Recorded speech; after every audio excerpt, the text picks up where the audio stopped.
안녕하세요. 맘컷TV입니다. 이번 사연은 공평하게 결혼한 여자의 부당한 생활입니다. 사연 시작할게요. 결혼 2년차 부부이고 30살로 동갑내기입니다.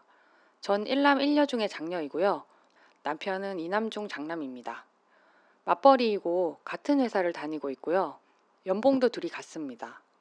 연애 시절부터 남녀평등을 논리적으로 주장하는 남친을 만나서 저도 생각이 많이 바뀌었고, 남자는 집, 여자는 혼수란 일반적인 생각과 데이트 비용이 전반적으로 남자들에게 부담이 된다는 현실이 저도 너무 불공평하다고 생각하였고, 그래서 저희는 데이트 비용도 공동 통장을 만들어서 일정 금액을 넣고 그 돈으로만 하였고, 기념일 선물도 둘이 넣은 돈에서 해결하면서 정말 동등하게 연애를 했죠. 그렇게 3년을 연애하고 결혼할 때가 되었는데, 당시 모은 돈이 제가 7천, 남친이 9천이었는데, 남친이 돈 더 쓰게 하고 책 잡히고 싶지 않아서 친정에다 손 벌려서 남친이 모은 만큼 딱 9천을 맞춰서 반반인 결혼 준비를 하였습니다. 그렇게 결혼을 했고 얼마 안 지나서 추석이었어요. 시댁에 오전에 가서 음식 돕고 설거지하고 밥상 차리고, 저녁엔 시부모님과 술도 한잔하고 애교도 피우며 며느리돌이 다 하였고, 다음날 아침상도 차리고 설거지까지 끝내놓고 친정 갈 준비를 하는데, 시어머니께서 고모님 오신다고 가지 말라는 식으로 말하셔서 남편 쳐다보니까 모르는 척하대요. 어이가 없어서 시어머니께 친정에도 가봐야죠. 저도 맏딸인데 하고선 남편한테 가자 하고 데리고 나왔네요. 남편은 친정에 가는 길에도 불만이 가득한 표정이었고요. 도착해서도 손님인 마냥 그냥 앉아만 있더라고요. 저희 집은 아버지나 남동생 모두 똑같이 집안일 하는 스타일인데요. 남편은 먼저 설거지 하겠다는 소리조차 안 하더라고요. 우리 엄마가 상 치우는데 멀뚱히 서 있고 시댁에서 하던 대로 똑같이 있더군요. 부모님 앞에서 다투기 싫어서 그냥 냅뒀습니다. 하룻밤 자고 가야 되는데 남편이 계속 가면 안 되냐고 하길래 무시하고 하루 자고 아침 먹고 집에 왔습니다. 그리고 집에 와서 나는 시댁에 가서 자식돌이 하고 거두는데 왜 자기는 처가댁에서 아무것도 안 하고 그러고 있냐고 하니까 어색해서 그랬다네요. 참나, 누군 안 어색합니까? 노력은 여자만 해야 하는 건 절대 아니지 않습니까? 서로 마찬가지인데 저렇게 나오는 걸 보니 너무 짜증이 나더라고요. 나는 노력하는데 왜 자긴 노력 안 해? 그러니까 앞으로는 안 그런다 했습니다. 그리고 전 결혼하고 몇 개월 동안은 시댁에 일주일에 한 번씩 안부 전화 드렸습니다. 그리고 남편도 당연히 알아서 처가댁에 안부 전화 드리고 있는 줄 알았는데 한 번도 전화한 적이 없더라고요. 친정엄마랑 통화하고 그 사실을 알게 된 후 어이가 없었지만 그냥 넘어가고, 대신 그 후로 저도 시댁에 안부 전화를 하지 않았습니다. 어느 날 남편이 그러네요. 야, 요즘 우리 집에 안부 전화 안 해? 응, 안 하는데 왜? 왜 안 하는데?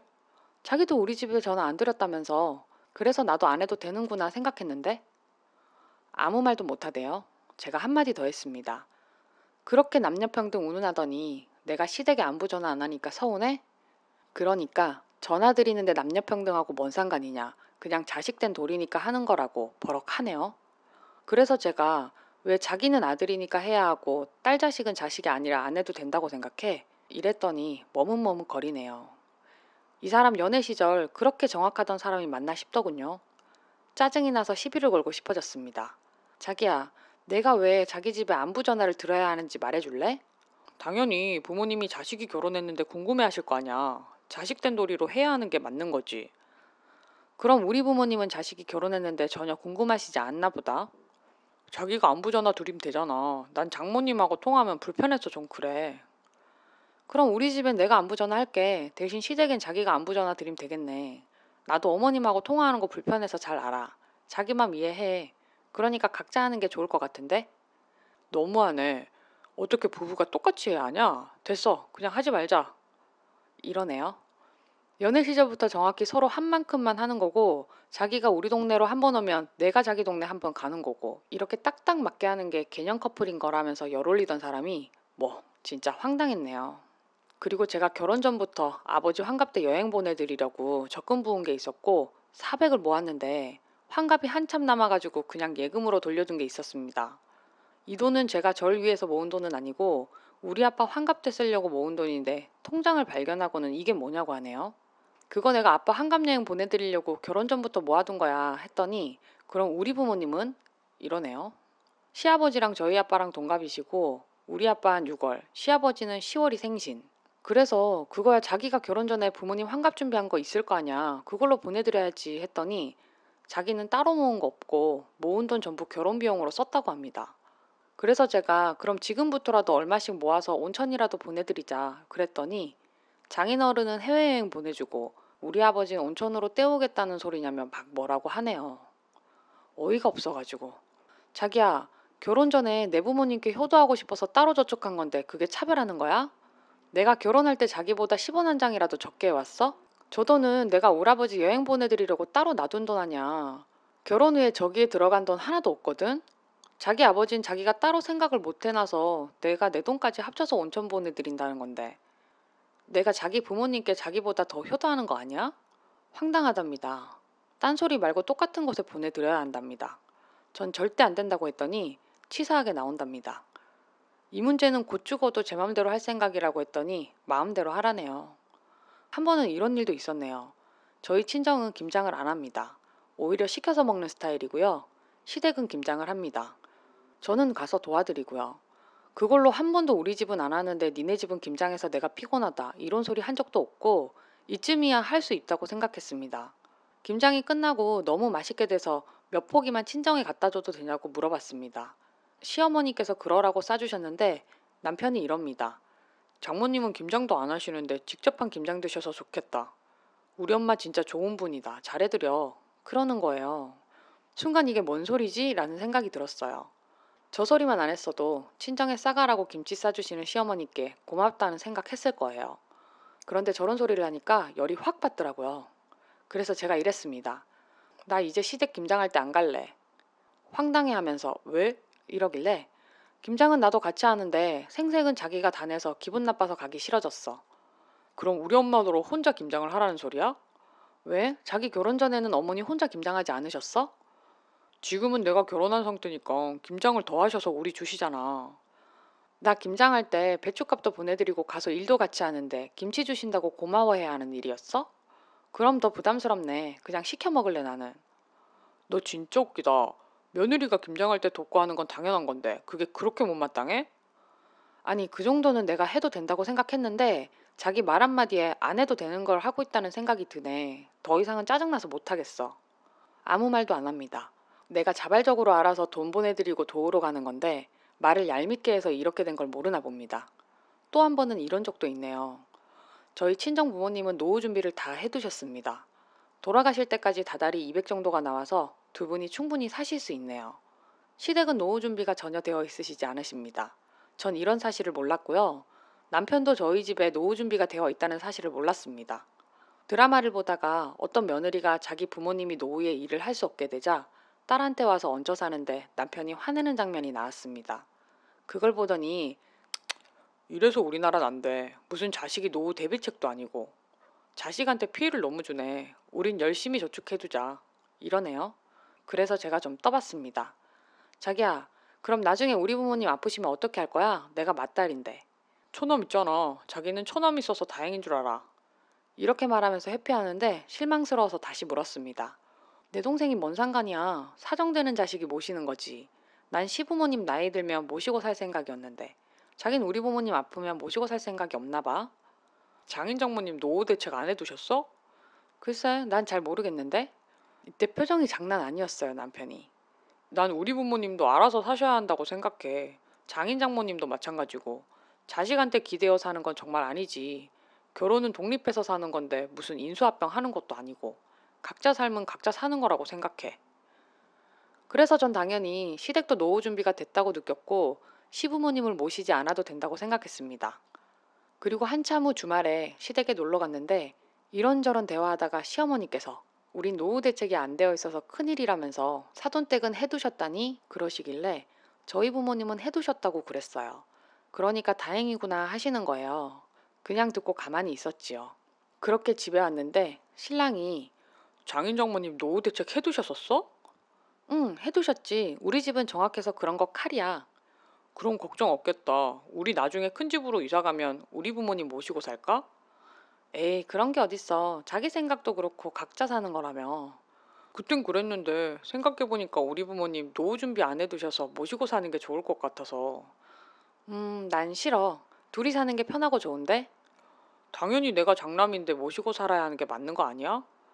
그때 자기가 우리 부모님 모실 거냐고 했을 땐 각자 사는 거라며. 왜 이제 와서 딴 말이야? 그땐 장인장모 노후 대책 해두신지 몰랐지. 우리 부모님은 노후 대책이 없으시잖아. 이건 뭔가요? 어떻게 받아들여야 하는 건가요? 처음으로 돌아가면 전 분명히 나중에 시부모님 모실 생각이 있었습니다. 그게 도리라고 생각했던 사람이고요. 물론 저희 부모님은 노후 대책이 되어 있으셔서 제가 모시고 살지 않아도 됩니다. 단지 남편 마음을 알고 싶었던 것이죠. 근데 남편은 제가 제 부모님 모시는 거 어떠냐는 말에 정색하며 각자 사는 거라고 해놓고선 저희 부모님 노후 준비 되셨다니까 이제 와서 말을 바꾸는 겁니다. 그때 그럼 장인 장모도 우리가 모셔야지 말이라도 했다면 저는 당연히 시부모님 모시고 살 생각 끝까지 가지고 있었을 텐데 말이죠. 이렇게 의견이 좁혀지지 않은 상태로 몇 달이 지나갔네요. 어제였죠, 폭발한 게. 다다음 주에 저희 이모 딸이 결혼을 합니다. 전 당연히 참석을 해야 했고 남편도 알고 있었습니다. 근데 어제 저녁에 어머님이 전화하셔서 다다음 주에 시고모님 아들 결혼식이라고 하네요. 전화 끊고 같은 날이니까 각자 전 저희 이모네 결혼식 가고 남편은 시고모님 결혼식 가자고 했어요. 그랬더니 남편이 말이 되냐고, 내가 호랍이도 아니고 결혼하고 처음 치러지는 경조사에 혼자 가냐 하면서 뭐라고 하네요. 그래서 제가 나도 나 결혼하고 우리 집 경조사가 처음인데 나도 당신 데리고 가고 싶지만 이렇게 겹쳤으니까 각자 가는 게 맞지 않냐고 했더니 남자 쪽에 맞춰야 하는 거라고 하네요. 그래서 대판했습니다. 연애할 때 그렇게 공평 외치던 사람이 왜 결혼하니까 남자 쪽에 맞추는 거라고 말하냐고, 이게 당신이 가지고 있던 생각이 아니지 않냐고 했더니 사실 연애할 때 남자가 돈 다 쓰고 결혼할 때 남자가 집회 가는 게 마음에 들지 않아서 개선해야겠다고 생각했던 건 맞지만 결혼 후에도 그렇게 할 생각은 없었답니다. 결혼해서는 여자가 남자 쪽에 들어오는 건데 남자 쪽에 맞춰서 살아가는 게 맞다고 생각한답니다. 그리고 제가 아이를 갖게 되면 일을 쉴 텐데 그땐 자기가 돈을 벌어다 주니까 자기가 손해보는 거 아니냐고 하네요. 그때 자기가 혼자 외벌이 한다고 해도 생색내지 않을 테니까 이제 그만 좀 하자고 자기한테 맞추라고 하네요. 이거 미친놈 아닙니까? 그래서 제가 이랬습니다. 난 아이 낳을 생각 없는데? 끝까지 일할 거야. 아이 안 가질 건데? 이랬더니 말이 되냐고 또 소리를 치네요. 진짜 어이가 없습니다. 나보고 뭐가 맞는 건지 잘 생각하라고 하네요. 이 일이 있고 하루가 지나고 아무리 생각해도 정말 짜증만 나네요. 남녀는 다르지 않다. 아들이고 딸이고 다 귀한 자식이다. 남녀가 공평한 게 진짜 개념 있는 거다. 이런 걸 외치던 사람이 그래서 이런 개념남이면 딱이다라고 생각하고 결혼했던 제 자신이 너무 비참해집니다.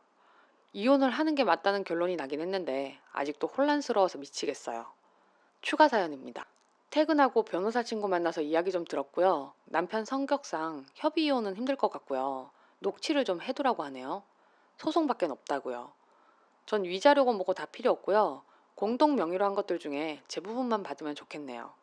남편 놈은 제가 잘못한 것처럼 하루 종일 집에서 회사에서도 아는 척 안 하더라고요. 언제나 남편 생각이 다 맞는 소리라며 믿어줬던 걸 남편도 잘 알기에 이번에도 제가 자기 말에 따라줄 거라고 생각하는 것 같네요. 저런 놈을 개념남으로 판단했던 그 시점으로 시간을 돌리고 싶네요. 제가 이렇게 됐다고 해서 반반 연애, 반반 결혼을 절대 하지 말라는 것이 아닙니다. 저렇게 결혼했으니 제 권리 찾아서 이렇게 대응할 수 있었던 것이고 후회 없고요.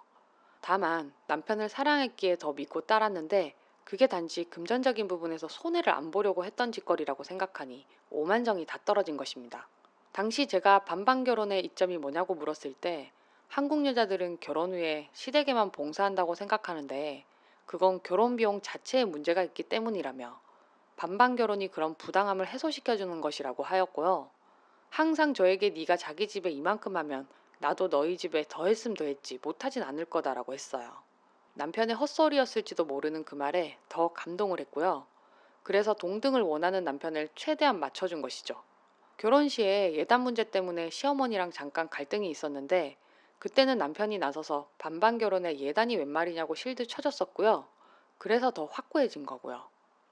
가사 분담도 퇴근이 같아서 항상 같이 오면 제가 먼저 씻고 그 사이에 남편은 출근할 때 정리 못한 것들 정리해 놓고요. 남편이 씻을 때 전 저녁 준비하고요. 하나하나 따져본다면 아무래도 여자인 제가 더 많이 한 건 맞는데요. 저는 남편이 원해서 공평을 따라주었던 것이지 제가 더 손해본다고 안 하고 그런 성격은 아니에요. 그리고 아버지 환갑은요, 아버지를 위해서 모아둔 거라 흔들리지 않았고요. 우리 아빠 그렇게 보내드리고 시아버님 온천 보내드린다는 생각은 제 생각이 맞다고 믿고요. 근데 참 서운한 것은요, 시부모님이 해외에 한 번도 못 가보신 거 알아서요. 제가 부업으로 짬짬이 번역 알바도 하는데요. 얼마 되진 않지만 따로 자유적금에 여행경비 모으고 있었어요. 남편도 제가 이 저축을 한다는 걸 알고 있었는데 그딴 식으로 나왔던 게 가장 서운하네요. 나중에 보내드리자며 제가 모은다고 할 때는 아무 말 안 했는데 솔직히 공평 외치는 남편 말에 100% 수긍해서 결혼한 거 맞는데 결혼해서도 완전 반반 이렇게 외쳐 살지 않았고요. 전화 안 드린 것은 너무 화가 나서 그렇게 했던 거고 그 일이 있고 나서도 알아서 연락드리고 했었네요. 학가 문제도요. 제가 남편 떠본 것이 잘못이라고 하는데 결혼 후에 조금씩 바뀌는 남편 보면서 마음가짐이 어떤지 궁금해서 그랬어요. 결혼 결심하면서 시부모님 나중에 모실 생각이 분명 있었답니다.